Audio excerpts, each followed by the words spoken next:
Ya, Assalamualaikum warahmatullahi wabarakatuh. Waalaikumsalam Waalaikumsalam warahmatullahi wabarakatuh. Nanti minta tolong ya, yang ikut Zoom kali ini dibuat absennya. Ya, nama kelas aja, terus dibuat Excel-nya ya. Itu karena buat laporan ini apa yang asinkron. Karena yang sinkron kan kamu tinggal ngumpulin tugas, kalau asinkron kan butuh live gini. Oke, kita mulai. Kali ini kemarin kita belajar yang namanya ACL ya. Jadi udah pada tahu fungsinya ACL, access list. Nah, sekarang kita masuk lagi ke NAT, Network Address Translator.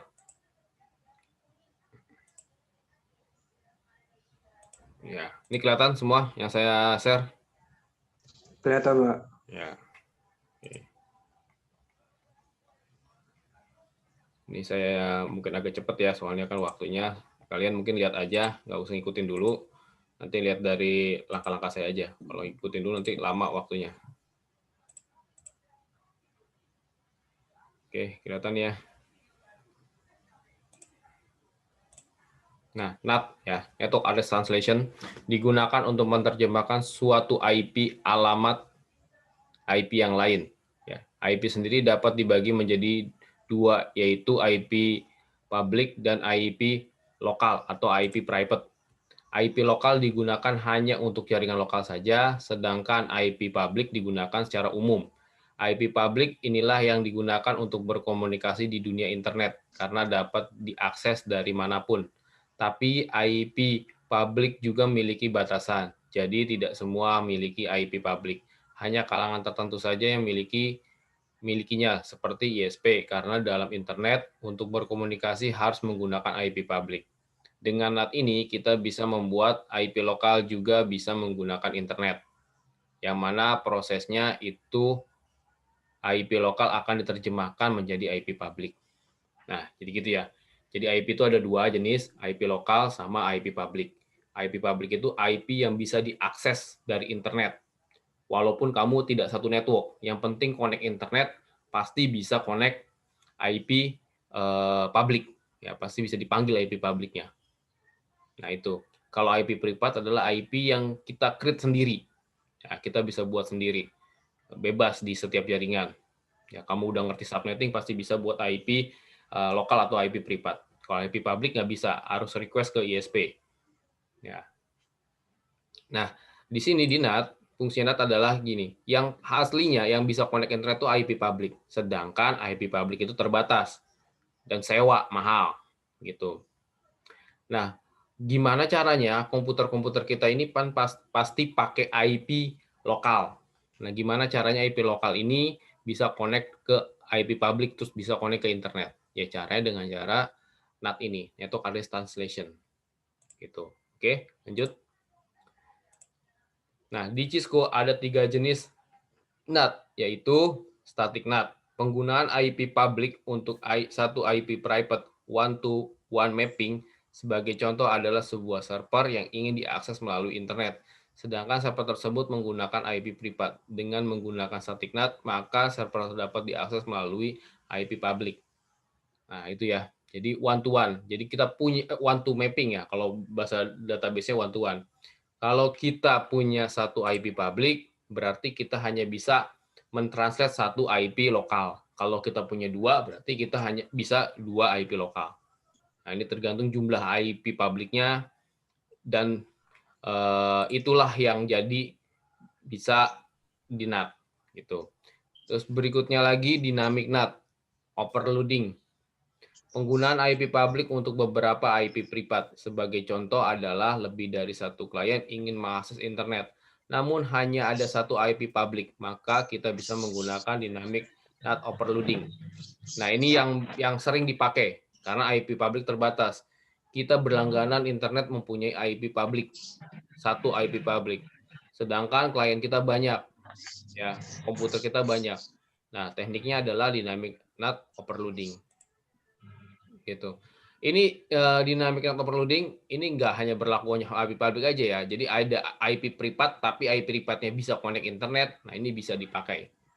Gitu. Jadi Pak, saya di rumah pakai berlangganan internet, tapi IP WAN-nya tetap IP lokal, kok bisa connect internet? Ya itu udah di NAT sama si ISP, router ISP-nya. Jadi apa yang dikasih, WAN yang dikasih, ya IP WAN yang dikasih, mau public mau private itu udah di NAT sama si router ISP-nya. Itu. Jadi tetap bisa connect internet walaupun WAN-nya IP lokal atau IP privat. Terus berikutnya lagi, nah jadi ini intinya yang ini ya dynamic NAT overloading, satu IP public bisa mentranslate banyak IP lokal atau IP privat. Nah yang terakhir adalah dynamic NAT, penggunaan IP public untuk IP privat yang memiliki jumlah yang sama. Jadi untuk penggunaan membutuhkan jumlah IP public dan privat yang sama. Misalnya kita ada 5 klien, maka kita harus memiliki 5 IP public. Maka dari itu dynamic NAT ini jarang digunakan. Ini sama sebetulnya sama ini ya. Ini many to many kalau ini. Kalau ini kan one to many, one to one. Ini many to many dynamic NAT. Jadi banyak IP public harus banyak IP klien gitu. Dan ini nggak mungkin ya, jarang dipakai.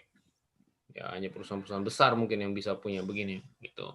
Nah, yang paling mungkin dipakai adalah yang 1 dan 2. Tapi semuanya akan kita pelajari di sini. Nah, ini contoh nih ya. Jadi saya punya IP public ini. Ya. Saya punya IP privat ini. Nah, ketika IP privat ini connect internet ya dari 192.168.10.1 sampai dengan 254 connect internet, yang dibaca sama internet adalah ini. Gitu. Jadi ditranslate jadi ini. Jadi istilahnya ganti baju dia. Jadi pakainya yang 202.130.54.11/30. Bukan lagi pakai yang 192 ini. Gitu. Ya, walaupun ada 1 sampai 254, tetap ketika keluar dari internet ya yang dibaca ini ya. Untuk gampang ujinya gimana? Gampang kamu main speed test aja. Jadi di satu jaringan kamu speed test bareng-bareng, pasti yang keluar adalah satu IP public gitu. Gitu your IP pasti your IP-nya sama. Karena di NAT ke satu IP public pakai teknik dynamic NAT overloading. Gitu. Oke ya, paham? Nah, itu ilustrasinya. Nah, sekarang langsung aja kita mulai ke static NAT. Static NAT yang saat ini digunakan untuk menerjemahkan satu IP privat ke IP public. Implementasinya misalnya sebuah kantor memiliki server yang ingin diakses melalui internet, sedangkan server tersebut menggunakan IP privat. Kita bisa buat contoh kasus seperti di atas, buat topologi seperti di bawah ini.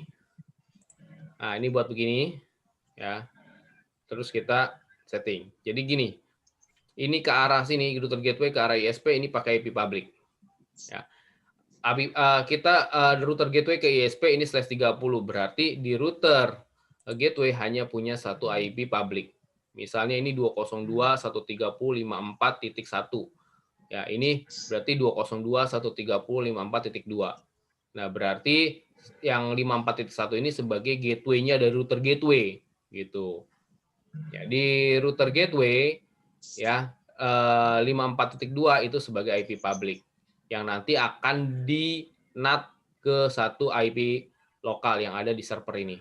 Ya, server ini punya IP 192.168.10.10. Nanti di NAT menjadi ini.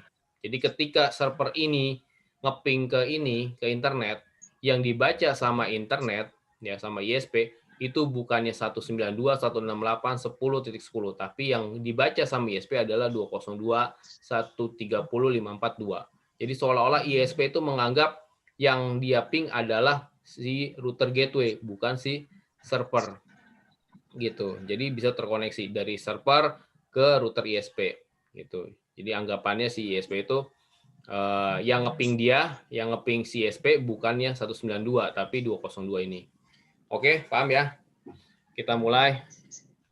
Cuman IP NAT inside source static masukin. Nah, ini. Nah, ini ada NAT outside. NAT outside itu interface yang mengarah keluar. Jadi ketika keluar dia berubah jadi IP public. Terus ada NAT inside, berarti IP lokal yang ketika masuk ke dalam nanti akan diproses untuk jadi IP public. Ini kalau di Mikrotik namanya kalau sebelum keluar dari router gateway biasanya namanya pre-routing. Kalau keluar namanya post-routing. Oke, Kalau itu main di routing ya. Kalau ini kita cuma NAT aja. Oke, kalau udah kita coba di sini.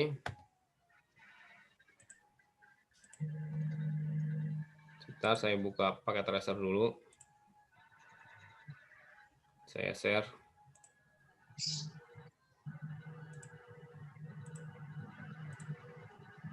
Nah, jadi perintahnya dikit, cuman IP NAT inset source static.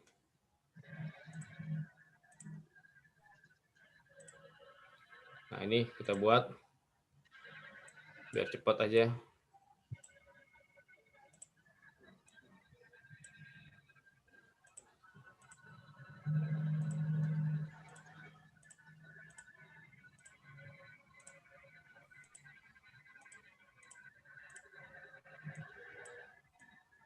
Oke, ini R ISP,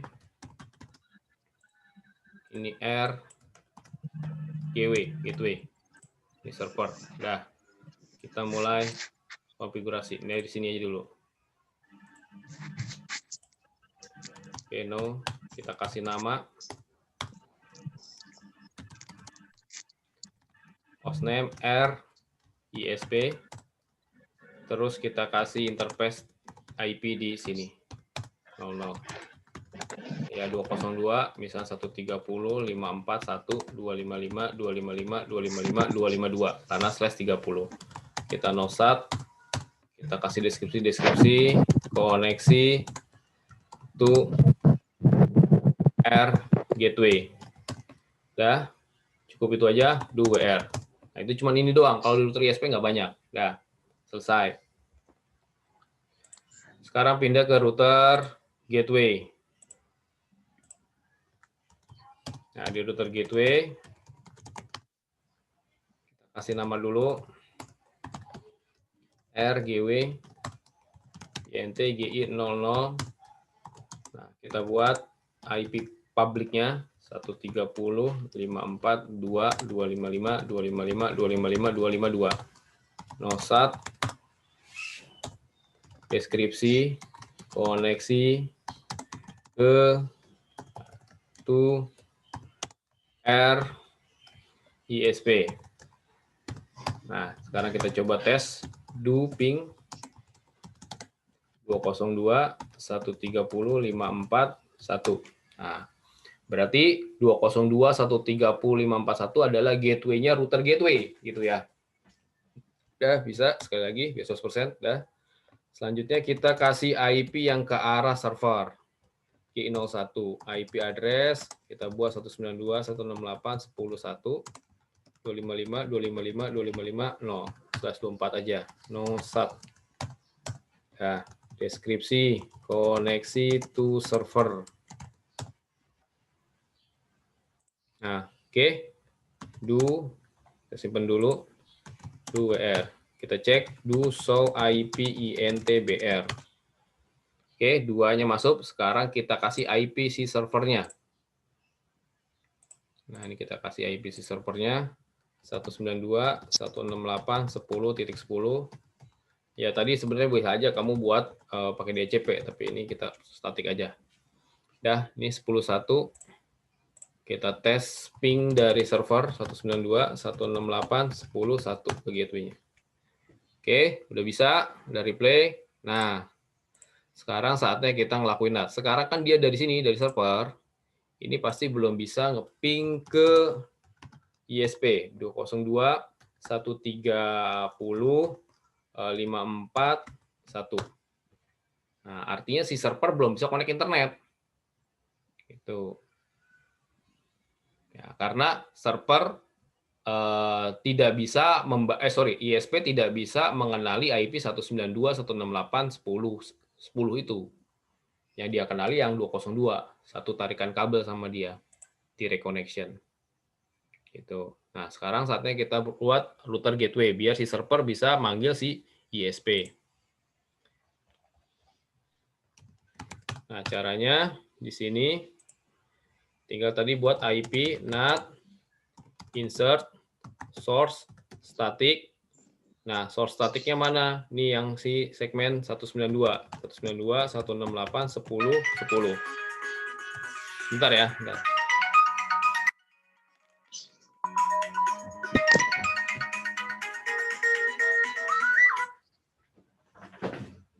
Halo? Bagi? Iya.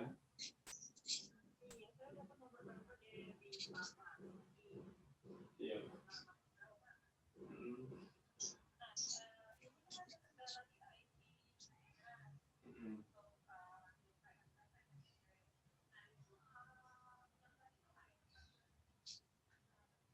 Oh iya, Mbak.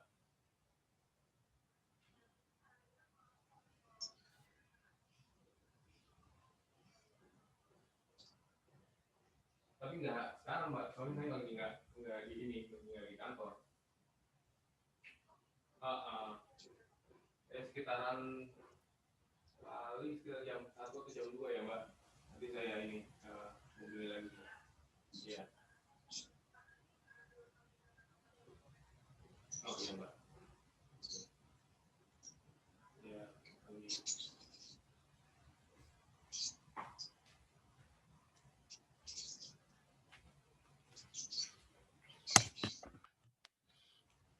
Oke, kita lanjut. Nah, ini kita masukkan IP si servernya. Ya, one IP, one IP public. Ya, IP lokal, satu IP public juga. 202, 130, 54, 2 berarti ini yang si publicnya. Karena kita cuma punya satu. Oke, udah. Nah, ini tinggal tentuin mana yang insert IP out ya. Jadi IP not outside, mana yang IP not inside. Yang outside itu yang menuju ke sini, ke si IP public. Yang inside itu menuju ke IP lokal. Ya, jadi kita masuk ke INT GI00, ini dibuat IP not outside.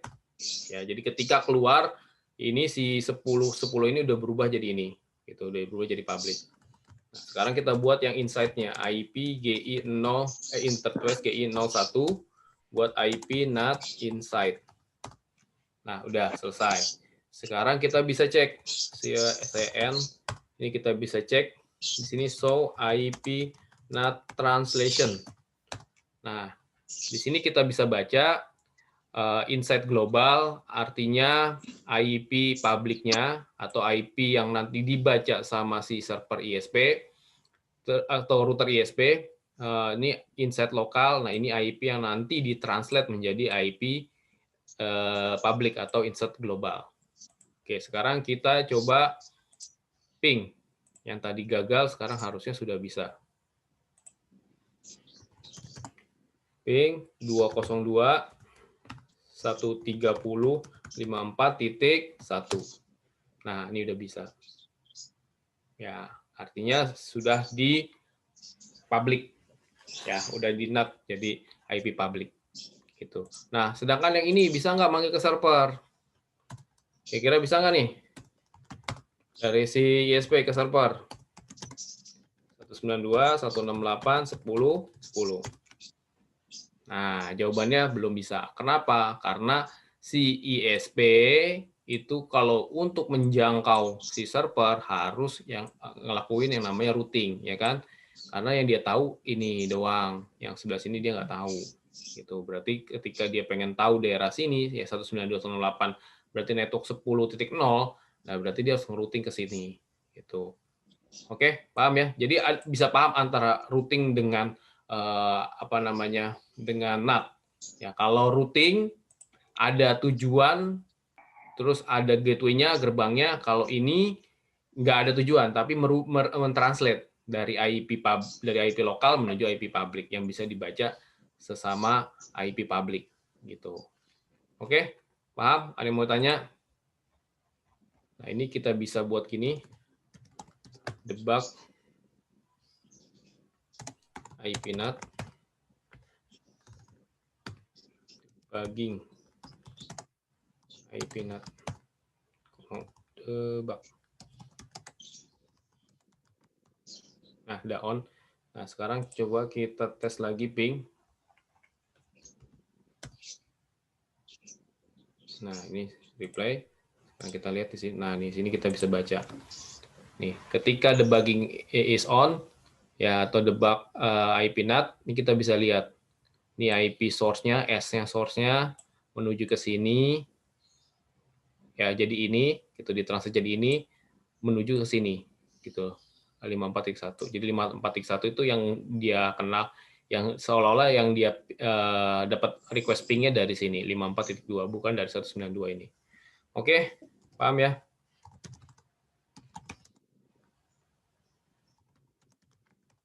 Nah, itu yang pertama, dinamik static NAT. Nah, yang berikutnya kita masuk ke dynamic NAT. Walaupun ini udah jarang dipakai karena boros ya. Banyak IP public harus banyak IP privat. IP publiknya ini kan kita harus sewa mahal.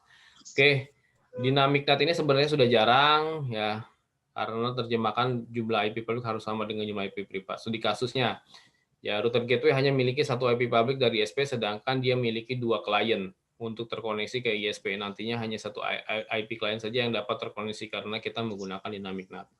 Nah, jadi ini topologinya sama, cuman dirubah yang tadi server dirubah jadi PC, tetap masih punya satu IP public, sedangkan kita punya 2 klien. Nah, nanti yang hanya kebaca logikanya harusnya cuma satu klien, satu PC yang bisa connect internet. PC yang satunya nggak bisa. Oke, sekarang kita masuk lagi. Oh ya caranya. Caranya nih ada sedikit ribet ya, ada dua langkah, ya ada 3 langkah. Yang ini nggak usah kita buat lagi. Saya gedein. Jadi pertama kita buat IP NAT pool dynamic NAT. Nah, ini IP publiknya. Kalau kita punya IP publik yang lebih dari satu, berarti ini IP awal, first IP, terus NIP-nya berapa. Nah, kalau kita punya satu, berarti IP awal dengan IP akhirnya sama. Ya, IP NAT pool. Terus berikutnya access list. Nah, kemarin sudah belajar access list, ACL. Ya, access list satu permit. Permit berarti artinya diperbolehkan. Ya, jadi diperbolehkan untuk 192.168.10.0 dengan main wildcard ya. Berarti semua ya dari 10.1 sampai 10.254 berarti boleh ya. Ya, aksesnya boleh permit. Nah, terus buat lagi IP NAT insert. Nah, kayak tadi ya, kayak di static, tapi di sini bukan source static tapi source-nya list1. Ya, list1 itu dari dynamic NAT. Ya, jadi artinya pertama kita mendata dulu IP public yang kita punya, terusnya memperbolehkan network yang nanti akan di NAT. Ya, kalau kita cuma satu networknya berarti tinggal 10.1 berarti pakai wildcard-nya nggak 00 berarti berapa? 000 berapa tuh? 3 ya, kalau nggak salah 3. Pokoknya kebalikan dari 255 gitu. Nah, terus selanjutnya ini tinggal diambil. Ya, diambil yang tadi yang dari NAT ini. Nah, ini proses NAT-nya di sini sebetulnya. Kalau ini pendataan nih dua ini. Ya, pendefinisian. Yang NAT-nya di sini proses NAT-nya. Oke, kita mulai. Yang tadi kita hapus dulu.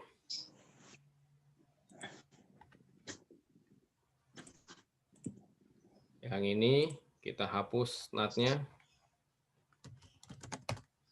Tadi no IP NAT insert source 192.168.10.10 ke 202.130.542. Kenapa nih?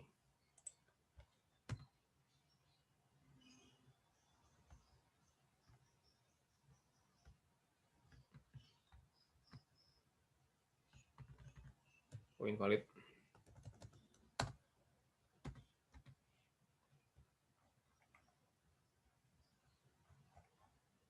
Oh, source static. Sorry, lupa nih. Static.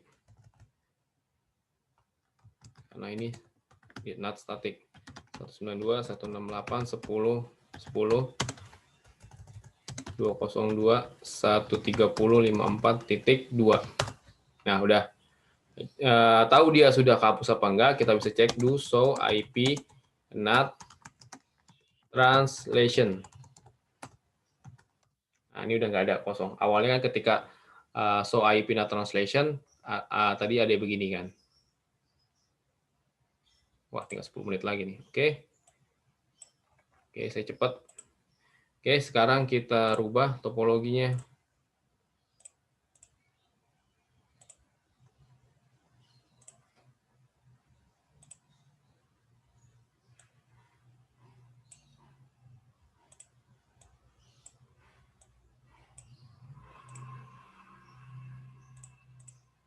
Oke, saya cepat. 192.168.10.2 1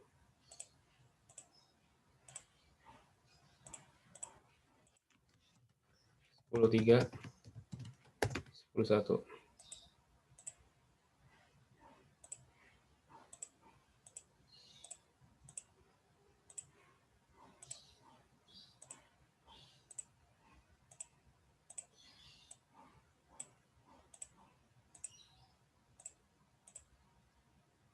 Nah, oke. Sini kita mulai setting yang NAT-nya. Ya, pertama berarti tadi apa? IP, NAT. Nah, poll, kita buat poll. Poll ini ya mendefinisikan si IP publiknya. Ya, jadi kita kasih nama dynamic NAT. Nih, kita buat ini, terus kita masukin IP publiknya. Karena kita cuma punya satu, berarti start dan end-nya sama. 130.54.2. Ini saya copy biar cepat. Nggak bisa dia, oh sorry.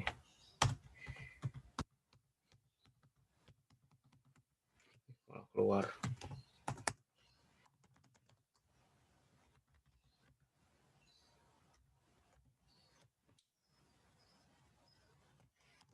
IP NAT all dynamic ya namanya. Ini mau bebas ya namanya.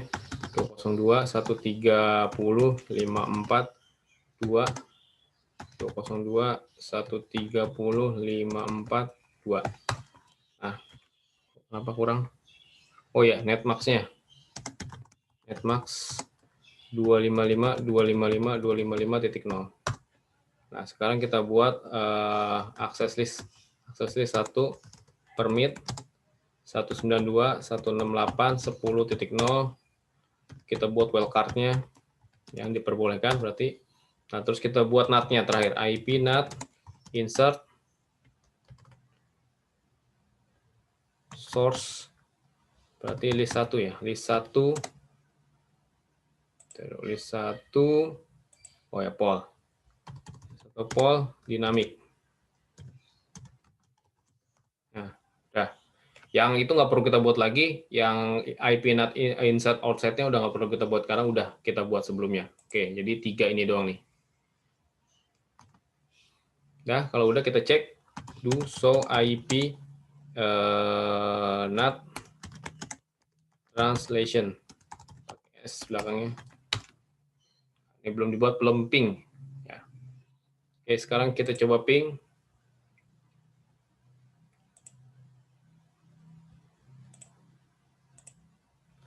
Dari sini ke si router ISP atau ke internet.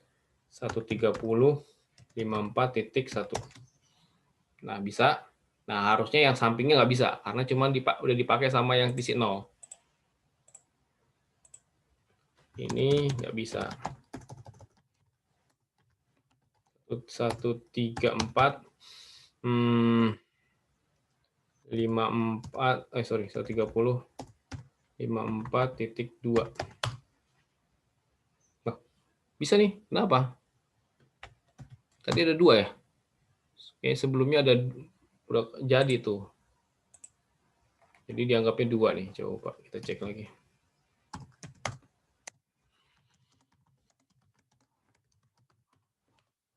Wah, dianggapnya tadi. Yang pertama yang gagal tadi tuh masuk nih.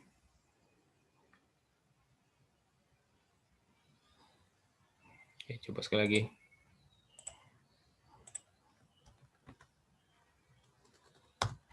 Ini bisa.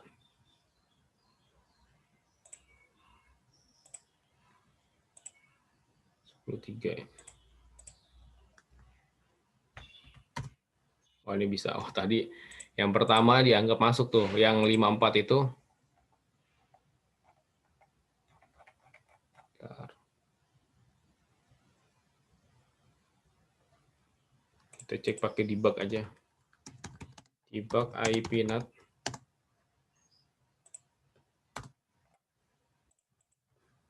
Nah, ini dari sini kita bisa lihat dia pakai yang mana nih. Si 10.2 ini kan bisa. 10.3 harusnya nggak bisa. Nah, ini bisa. Dia pakai IP public mana untuk NAT-nya. Oke, nah sekarang kita lihat di sini. Nah, nih. 10.2 dia menggunakan ini. 10.3 mana 10.3? 10.3 nggak ada nih, tapi dia bisa ngeping. Kalau dari sini nggak kebaca 10.3, tapi dia bisa ngeping ya. Nah, ini kayaknya tadi itu, yang tadi gara salah itu. Oke, coba kita ganti IP-nya. Jadi 10.10. Itu 10.100 deh. IP config /renew. Kita reset IP-nya. Oke, udah. Ping 202.130.54.1. Nah, ini dia. Ya, nah, timeout. Ya, tadi itu nempel yang tadi yang kita salah tadi, yang saya mau copy itu salah. Jadi dianggapnya itu IP public yang apa yang dipakai ada 2 gitu. Oke, dah berhasil. Satu lagi waktunya cukup nggak ya? Oke, yang terakhir ini sebetulnya paling penting ini. Nah, yang terakhir ini ya. Ya, jadi satu IP public bisa connect ke banyak IP private. Nah, ini caranya. Jadi dibuat dulu routingnya, ya, terus baru kita buat ininya, apa NAT-nya. Nah, perintahnya 2 aja, 2 ini IP NAT insert source list, 1 overloading, sama access list 1 permit. Oke, kita pakai yang tadi, tapi ini kayaknya nggak bisa dihapus nih, untuk yang dinamik. Coba hapus dulu. Kalau nggak bisa dihapus, terpaksa kita buat lagi.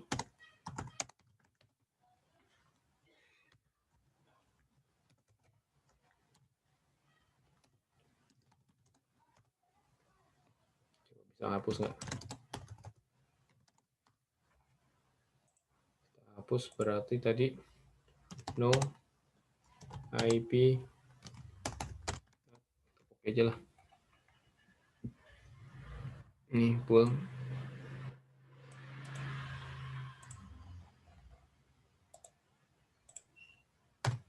Wah, nggak bisa.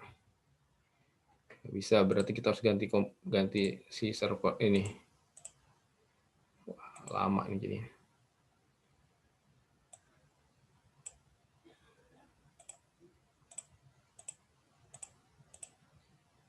Oke.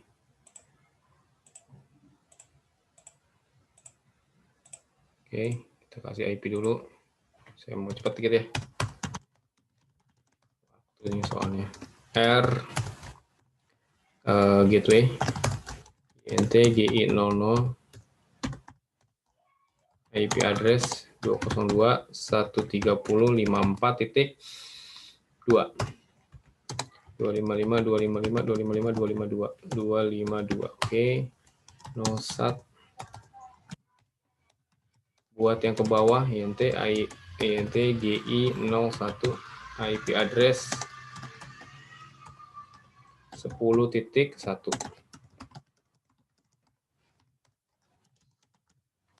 Nah, sekarang kita buat routing. Nah, routing ini fungsinya apa? Fungsinya gini. Jadi sebetulnya ini enggak ini ya. Jadi di sini ada routing, ada default routing. Nah, routing ini ya jadi fungsi IP route ini sama seperti kita masukin IP